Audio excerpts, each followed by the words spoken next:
প্রস্তুত করা হয় চলুন আপনাদের দেখায়। প্রথমে জঙ্গল থেকে আনা বাঁশগুলি ফাটিয়ে তার মধ্যে প্লেট লাগিয়ে রাখি। সুগন্ধি দ্রব্যের জন্য আমরা চিয়ের গাছে আঁক কেটে সেখানে ঝিনুকের খোল লাগিয়ে রাখি। কিছুক্ষণ পর সেখানে যে আটাগুলি জমে সেই আটাগুলি আমরা একটি পাত্রে যত্ন সহকারে সংগ্রহ করি। একটি পাত্রে আমরা রাখি রেড়ির তেল এবং তার সাথে মিশিয়ে দিই চিড়ের রস।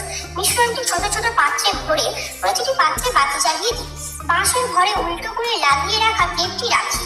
এরপর তাতে জমে থাকে কালি। সেই কালিগুলি একটি ব্রাশ দিয়ে ঝাড়িয়ে একটি পাত্রে সংগ্রহ করি। তারপর কালিগুলি পরিষ্কার জলে মিশিয়ে ছাঁকনি দিয়ে ছেঁকে রাখি এবং কালিগুলি রেখে দিই একদিনের জন্য, যাতে অশুদ্ধিগুলি নিচে নেমে যায়। তারপর কালিতে মেশাই মধু, কস্তুরী, সোনার গুঁড়ো, শিংলাম, ফোড়ন। মেশানো হয়ে গেলে হাতে সরিষার তেল মেখে একটি ভারী জিনিস দিয়ে জোরে জোরে পেটায়, যাতে কালিটি দীর্ঘস্থায়ী হয়। তারপর সেই মুন্ড ছাঁচে ভরে শুকনো করা হয়। তারপর পাত্রে কালির মুন্ড মিশিয়ে দিলেই হয়ে যায় কালি। এই কালি তৈরির পদ্ধতি যদি আপনাদের ভালো লাগে তাহলে ভালোবাসা ছড়িয়ে দিন লাইক, কমেন্ট আর সাবস্ক্রাইব করে পাহাড়ি পরিবারের সাথে থেকে